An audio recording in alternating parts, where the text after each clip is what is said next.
Welcome to Shooting Straight with Brad and Casey.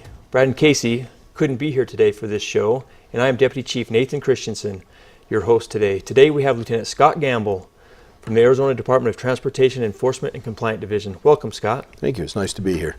Thank you, Scott. So a lot of people I've come across are surprised to know that ADOT has an enforcement division. Why don't you tell us a little bit about that? Yeah, well, as far as law enforcement agencies go, we are relatively new. A lot of our inspectors were non-certified police officers in the past that were either with the Department of Agriculture or the Motor Vehicle Division. They created the Enforcement and Compliance Division as a law enforcement arm of the Department of Transportation, where we came into existence and manned the ports of entry, and we have different details and divisions within our Department of Transportation or within Enforcement and Compliance, where we enforce mainly commercial vehicle laws and enforcement, inspection of those vehicles, permit sales, and at the ports of entry. And we also have a mobile port operation that will man areas such as the rest areas where they put in virtual ports with the new technology that's available out there. Okay. So how long have you been doing this type of work? Well, I've been in law enforcement for 37 years. I came to the Department of Transportation about 3 years ago. I was a detective working in the Office of Inspector General, which is the investigative arm for enforcement and compliance. And I was assigned to the Dealer Investigation Unit, where we investigated curbers, wholesale used car dealers, new used car and new car sales, and the violations and crimes that take place in and around that business. We also, in that same division, we have a facial recognition unit which attempts to identify any fraudulent attempts for documentation or for credentials, driver's licenses, things such as that. And by using that facial recognition, they also help when a citizen's a victim of identity theft. We have a question document unit also that checks into fraudulent and forged documents and different things. From there, I was promoted to sergeant and went out to the port of entry in Ehrenberg, and that's where I first got my experience in working with and learning about commercial vehicles and truck enforcement, and that's part of what we do. Went from there to San Simon, the other end of the state, did the same thing at the port of entry, and then now currently assigned in Sanders up on Interstate 40. So it's been an interesting ride, but it's been fun. So It's been fun.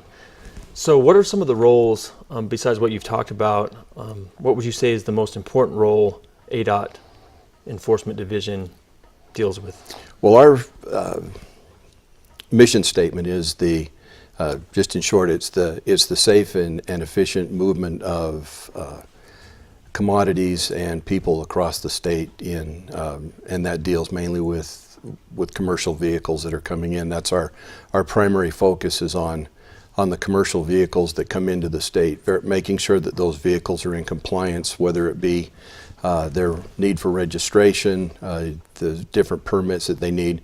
We also do inspections on those trucks to make sure that they're safe, that they're in good working mechanical order, making sure the drivers are within their allotted hours of drive time, and then we will also make sure that all of the paperwork that they have is in order and things.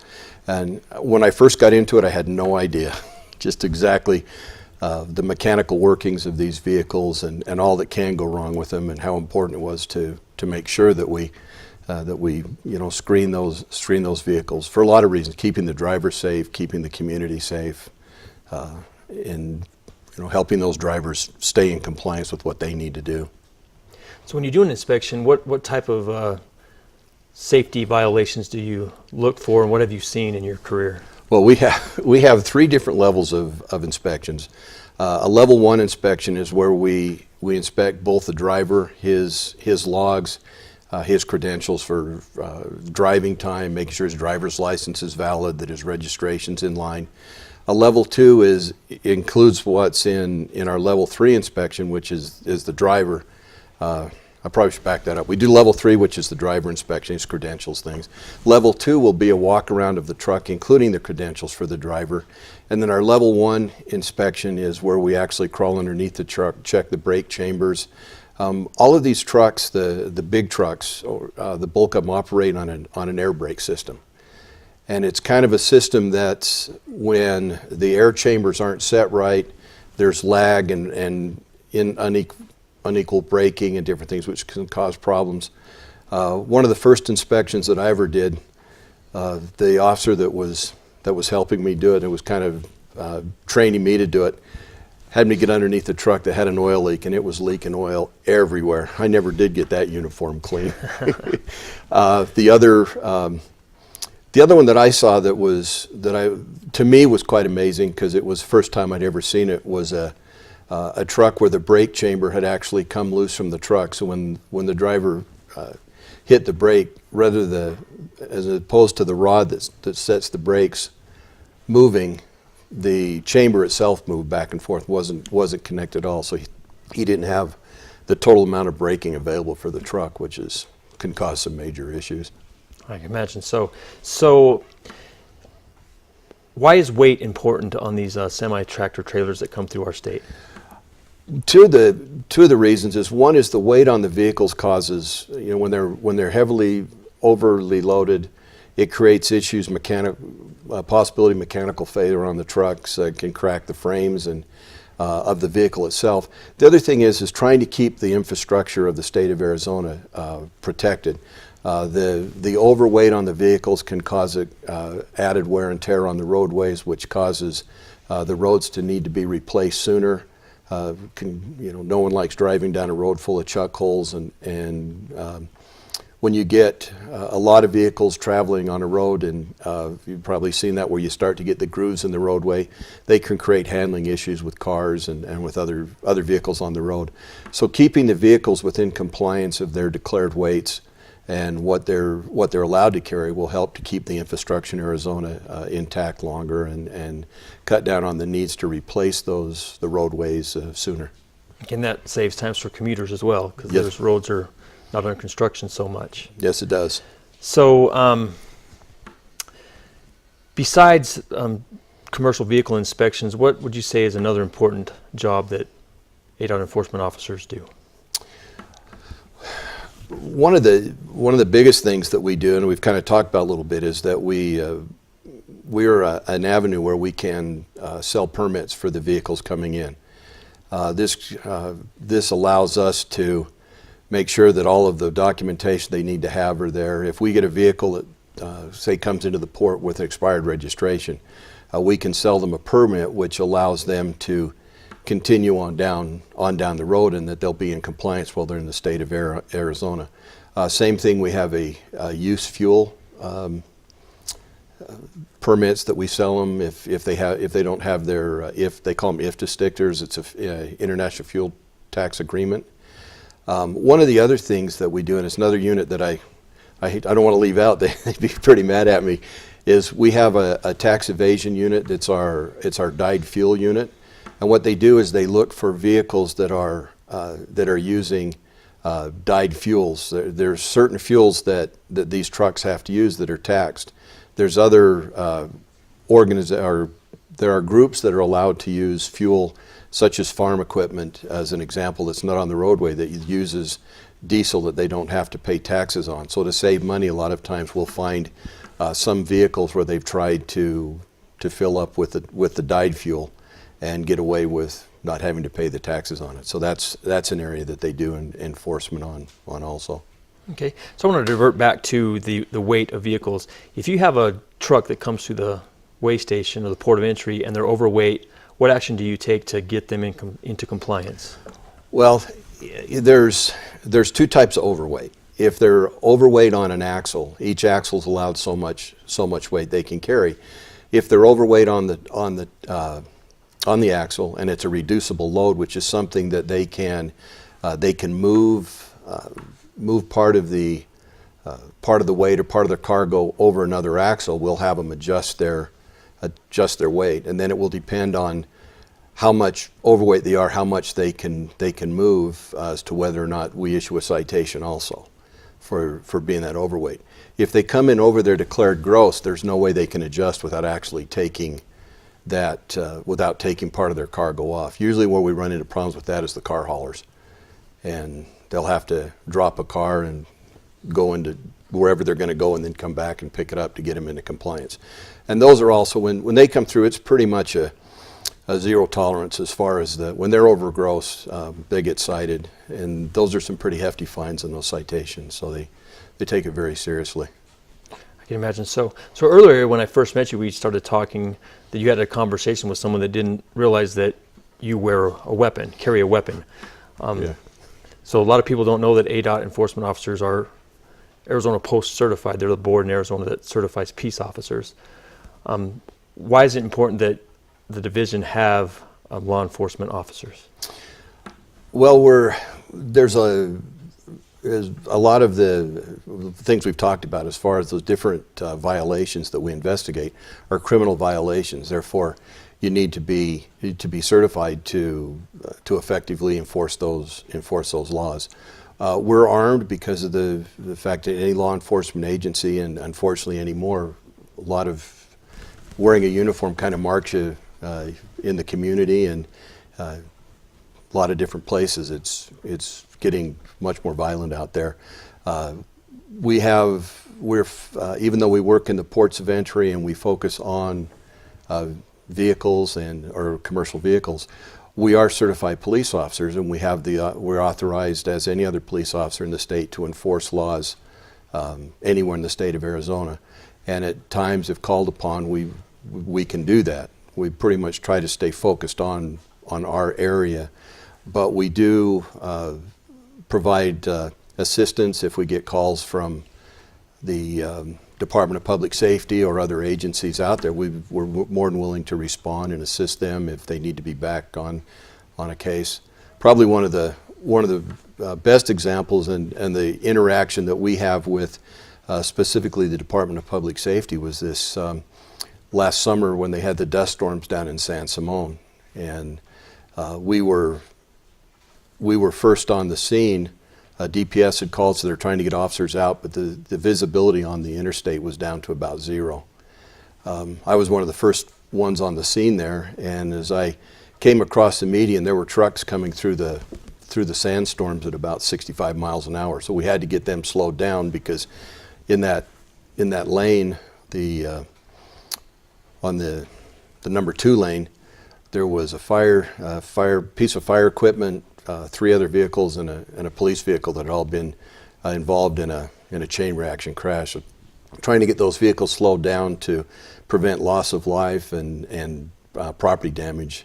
We started with that by shutting the freeways down. We coordinated between us, New Mexico State Patrol, and then also with Department of Public Safety. So we worked together to slow traffic down to get a safe result. And actually it worked out very well. No one was injured.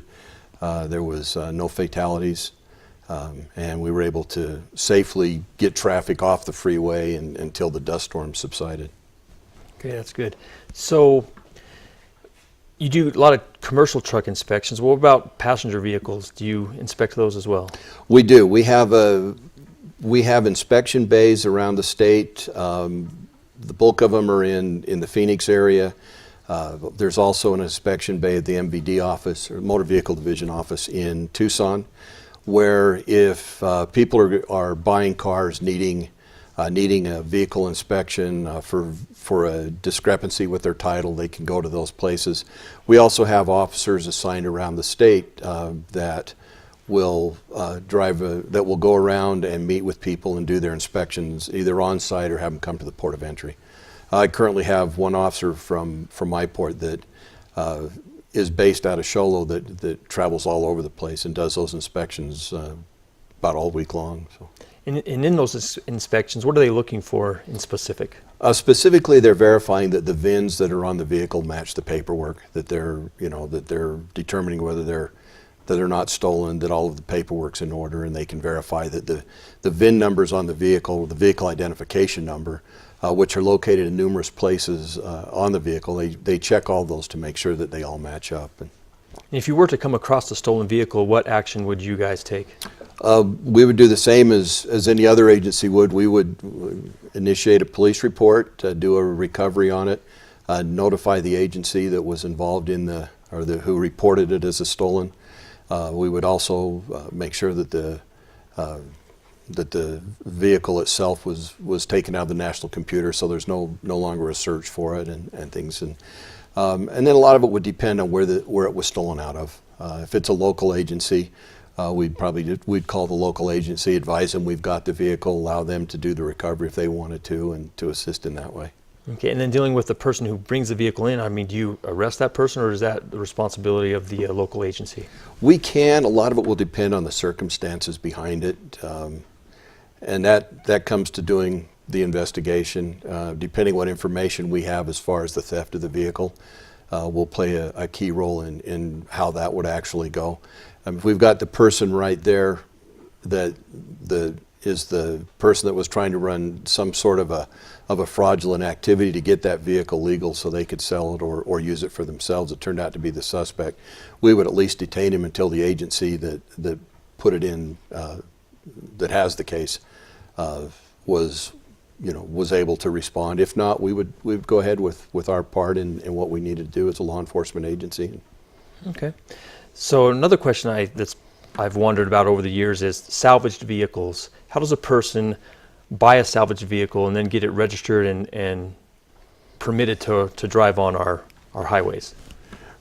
Very interesting question. From working in the dealer investigation unit, legally, you're not supposed to be able to sell a salvaged vehicle, but there are ways that you can get a salvaged vehicle title. And it's very similar. You need to go through the inspections to document that the damage or that the vehicle identification numbers are in order and that everything is as it should be. But by and large, a salvaged vehicle is one that's really only authorized to be sold to like a wrecking yard or a dismantler or things such as that. But it is possible to do. The difference is they need to make sure that they're getting a salvage or a recovered salvage as opposed to a salvage title. Well, thank you, Lieutenant Gamble, for being on the show with us today. It was quite eye-opening, and I had some questions that you answered for me, and I appreciate that. And thanks for joining us today on Sholo TV for Shooting Straight. Now stay tuned for our Most Wanted. The Navajo County Sheriff's Office is currently seeking the location of Alan Henry Janke. Alan is wanted on a Navajo County warrant from original charge of sales of dangerous drugs.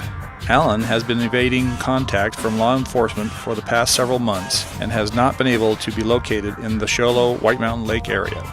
Alan should be considered dangerous and a fugitive from law enforcement. If anyone has information about the location of Alan Janke, we encourage you to contact the Navajo County Sheriff's Office at 928-524-4050 or WeTip at 1-800-78-CRIME. A reward may be offered.